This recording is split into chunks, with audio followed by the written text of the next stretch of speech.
Good morning, YouTube. It is 6:30 in the morning.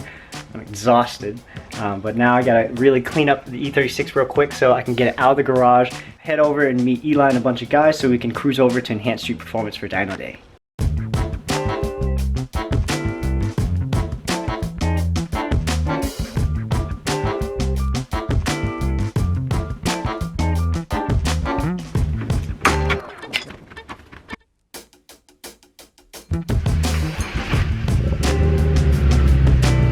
So I was running a little bit late, but now we're at Enhanced Street Performance right here. We got a bunch of the guys here, mostly the Mass VW Audi Group. It's a little awkward being the only BMW here, but hopefully things go well. So last time I was at Enhanced Street Performance, the car made 341, and that was the very, very first time that the car was dynoed and tuned by Miller Performance. So I'm about midway through the lineup, so it's gonna take some time, but we're gonna check out some other sweet cars in the dyno before mine. Back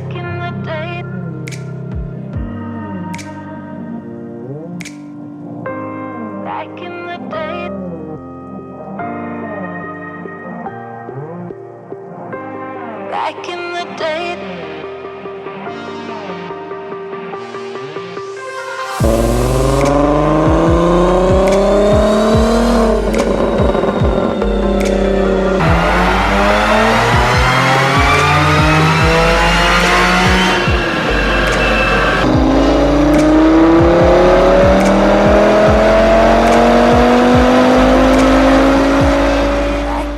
You excited?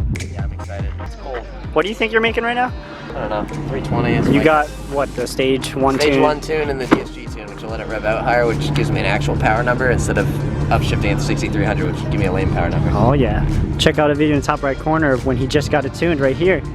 To give you guys a little bit more background on the current set of the car, so I haven't really changed much at all in the car whatsoever. I really only added the limited slip differential from, I believe, like a 96 M3.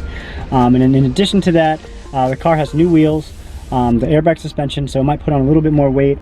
So again, I have the Miller Performance turbo tuning package for the M50 S50. Essentially that comes with 60-pound injectors, their own mass airflow sensor, and then a base tune. So the kit comes with this little chip that is essentially the same war chip that is advertised on their website. So 2 years back, Eli and I came to ESP and we made 341 horsepower to the wheels, which is amazing, which is much more than I expected. The reason why I didn't modify or add any more boost to the setup is because I'm actually curious on how much power it either retained or how much it lost. So judging by the amount of horsepower I either gained, maintained, or lost, I can kind of get an idea on the health of the entire setup. So I'm really excited and looking forward to that. So regardless, Eli's up right now.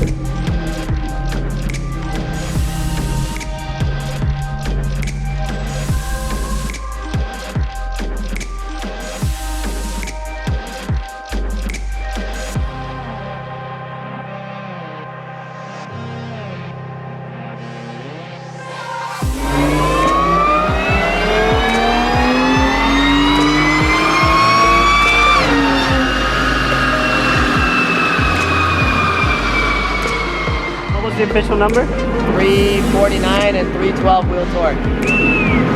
Not Happy. bad. I might have made more power than you. I know, I'm a little jealous.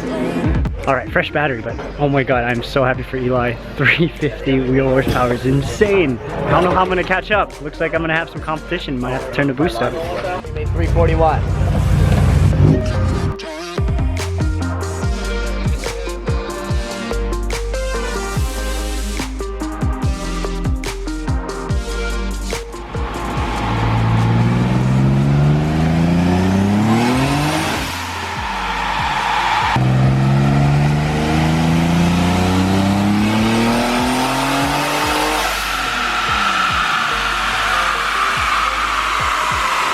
See how we did.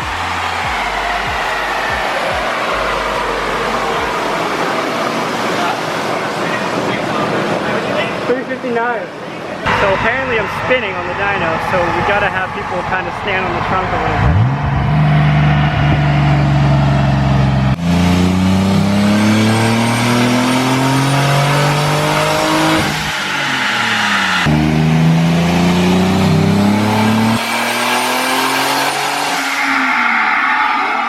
Alright guys, so 359 horsepower sounds like a lot, but that's not actually what the car made. Now let me explain. Alright guys, so as exciting as it is to see the dyno initially put out a power figure for my car at 359 horsepower and 352 torque, that's not by any means an accurate reading, and we found that out after the next 2 runs. So the best way for me to explain it is to use a graph that ESP has compiled for me right here.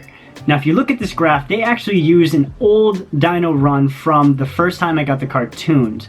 Now as you can see, there are 2 other lines that are kind of running parallel to each other, but towards the top of the range around 5,500 RPM, you can see that it starts spazzing out with a bunch of random data points. So what's scary is that we think that after that first run where you see the car ramp up in RPMs really quick, that's not really normal.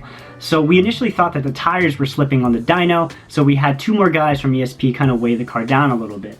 But even after adding initial weight and tightening down the straps a little bit, something else in the system seems to be slipping, and the only thing that comes to mind is the actual clutch. So I'll admit that's totally my fault because I'd chosen a kind of cheaper clutch package. It's an FX XTR Stage 2 clutch that was typically available on eBay.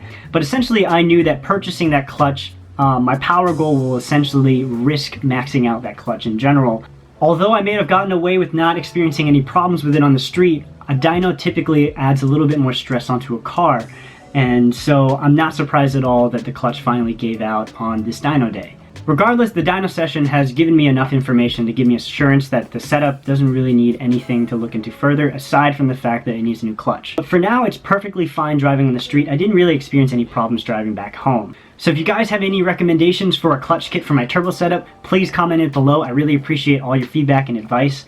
So Eli, if you're watching this, your S4 might beat my E36 right now, but once I get a new clutch, I'm turning up the boost. So if you guys like the contents of this video, please hit that like button below, and if you're new to the channel, please subscribe. I hope you guys found some of the content useful and helpful in terms of applying it to your own builds, but regardless, I'll catch you guys in the next video.